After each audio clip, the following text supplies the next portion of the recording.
Good morning. We are into 2025. Well, we're back. Of course, we've been working through the whole holiday this time. Maybe next year we'll take off during the Christmas, New Year area. But for today, they gave us a grocery brokered load, which grocers are... I don't know how to explain it. Grocers are complicated to a degree. I think they're a lot more simpler now than they used to be. There's a thing about lumpers that when you have a lumper, it's really not when you're loading. Loading isn't when you get lumpers. It's usually when you're offloading. The grocery division, like today is Kroger, but like HEB in Texas, they would pay a lumper or a person who is not affiliated with HEB. They usually have their own offloaders that they pay. Kroger pays them. We pay them. Lumpers get paid. They used to have to do a com check. It was called a com check, or now it's all done online, which is a little more simple. You just go to a link that the lumper who offloaded your truck and did all the piece counts, everything for the grocery store,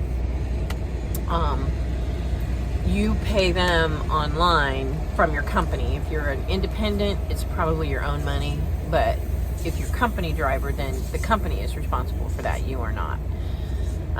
But if you don't do it right and you don't fill everything out correctly, then yes, you can be charged for that. And with Schneider, it happened on 2 occasions where they took it out of our check and we had filled it out correctly, but they took it out of our check anyway and we had to get the money back. They reimbursed us for it.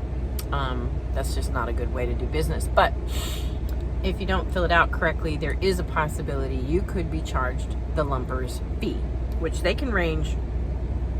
Let's say you have a baby food delivery or something with tiny pieces, lots to count. That can take time. And I've seen lumper fees, mark up where $500 to $1,000 in there just to pay the lumpers. They call them lumpers. They're just people that offload, but they're usually not working for the company that you're delivering to. They have their own business. And there's a series of them that do this all day long. So anyway, but when you're getting loaded, generally there's nothing like that. It's the company like Kroger that is loading you. It's their people. So we're waiting in line. It's an old facility here in Irving, Texas.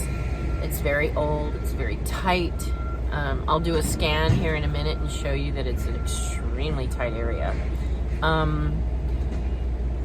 They gave us a door that there's somebody already in, so we're waiting on them to leave, and we've been here about 45 minutes waiting for them to finish so that we can get back in and take this to Atlanta. Looks like somebody's leaving, but anyway, we'll go there in a minute. But I just wanted to give you a background of Kroger. It is a grocer. It's a brokered load through our company. They brokered it. We are hoping that changes. They said they hired a new person, so a new person at our company that can get better loads for our drivers, and hopefully he starts Monday. So we hope that takes care of a lot of our load issues. Doing brokered loads are a whole nother individual thing, but it's a load nonetheless given to us by the company, so we're doing it. It's a beautiful day, pretty day, which is great. It's just grocers are very, very busy places to come. And this Kroger shows a very old area. I don't know. I would have expected something different by now. HEB has usually very modern places, like in Texas, in San Antonio. They have a large spread out area of things, but this one is not. It's pretty tight. So anyway, I'll go ahead and scan and show you the area. Hang on. Okay, so we're just waiting in line. There's trailers all along this side. I don't know what's back there, but these are the docks here, and they're numbered, of course. So ours is where the white truck, I think right there, or this one. Okay. The white truck next to the red truck. The white truck next to the red truck. Okay, so we're waiting on that spot to open. Oh, yeah. So we're waiting on him to clear out. And as you can tell, you got trucks going by you on this side. You've got nothing but trailers on this side. This is not it's a very high traffic area. The docks are numbered. You can see the numbers up above the trucks. And it's very busy. Very, very busy. So generally with grocer loads, we don't usually do a count or anything like that. They take care of all that. We sign the bills and leave, which we don't normally do. Some lumpers, I don't know, have they ever called you to come count at a grocery mart? What? Have they ever called you to come and do a count at a grocery? Long time ago. Long time ago. All right, so there's been a lot of changes. Not to the parking lot and to their docks. These seem to have been here for probably upwards of, what would you guess, 30 years probably? 20 years, as long as Kroger's probably been in business. This is old. These old brick buildings and these tight, narrow spaces. Before we had condo trucks, which this is a condo, it's got, up, it's very high, it's large tractor. It's a condo tractor. There used to be smaller trailers. Now we have 53 foot, where they used to be 48, 45. They were considerably shorter. The tractors used to be much smaller. Now it's for convenience. We have our microwave, refrigerator, 2 bunks, storage space, blah, blah, blah. The older ones, some of them are called coffin keepers. They're coffin sleepers. They had a little tiny hole you would crawl from the front to the back in a little area. You could barely make it through here. Barely have enough room to sleep. Couldn't keep much in here. Wasn't very tall. It's shorter, because here you can stand up freely and do all of that. And the other ones you'd have to duck. But these facilities could accommodate the smaller tractors, smaller trailers, much easier. Now things are 53 foot trailer, what is it, 20 feet long tractor, I think now. But anyway, so no, maybe not that long. I don't know, how long are do you know how long it is on the tractor from nose to? About 65 feet, 63 feet. For the tractor? From the nose of the Yeah, tractor no, to the back. 60 feet. That's a long way. So now you're dealing with lots and lots and lots of tractor trailer length.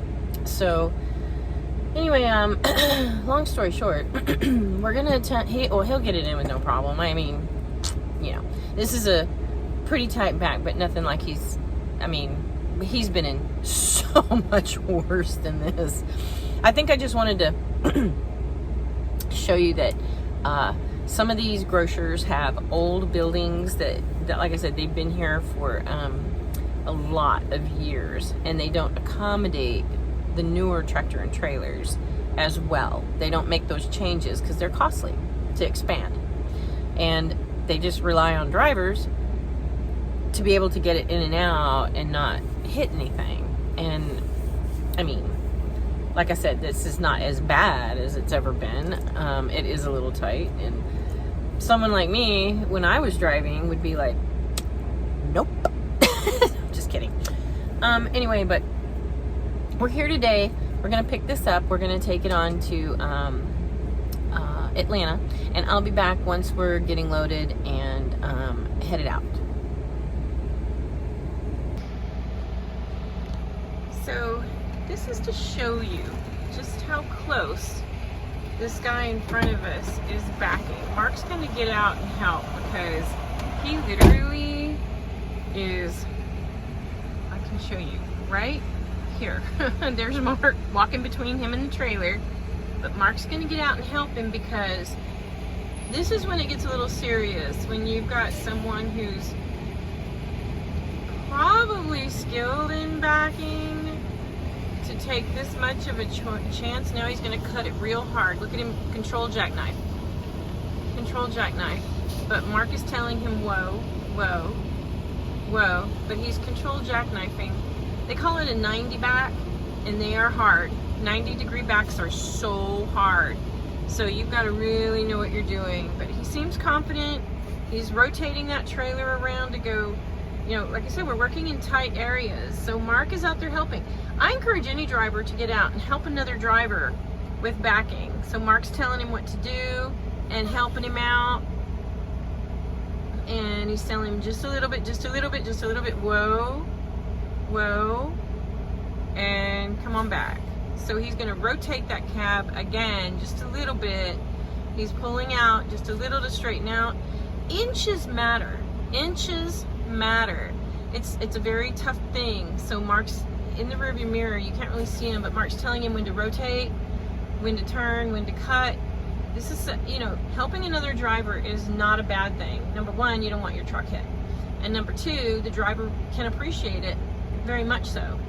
So Mark's looking at him from the back, looking at him to help him out so he's not going to hit the trailer on the other side.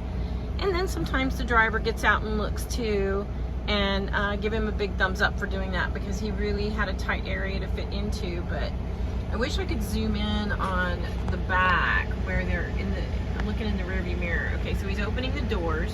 You can see I'm trying to help out here.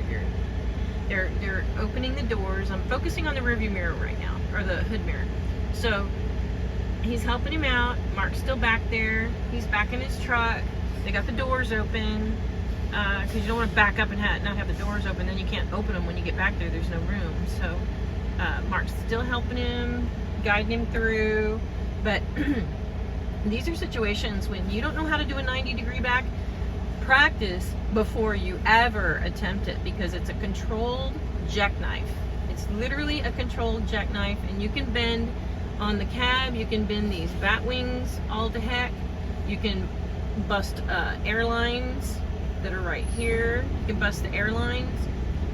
You can do a lot of damage to the trailer and tractor if you don't know how to 90-degree back. So anyway, Mark is still standing. I'm looking at that hood mirror again. Mark is still standing there helping him out. He's wearing a yellow vest. And I'm sure that driver really appreciates it. And Mark just leaped out. You know, he didn't even think about it. Mark just leaped out and helped him. So the guy got it in. Congrats to him. And no damage was done. Okay, well, we are done. And we have been here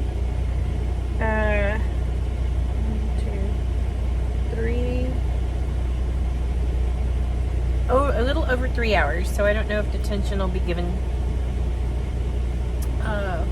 Usually it's after 3 hours you get detention, and we were here right at pretty much about 3 hours till they finished. And Mark has now the bills. And what are we carrying? I don't know. How heavy is it? 4373. 43,000. It's heavy, and we will be scaling out. Anything over, I don't know, Schneider used to tell us between 33 and 38. Anything under 33, we didn't really have to scale. 33,000, but anytime it's upwards of this high of weight, you're going to want to scale that to make sure it's right, because he does have to go through some scales. So we're going to do that.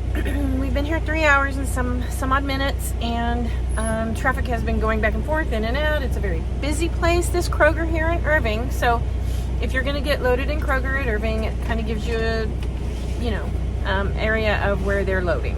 Kind of give you an idea. So anyway, guys, have a safe day. And if you haven't already liked and subscribed, please do. And friends and family and everyone else, be safe and have a wonderful day.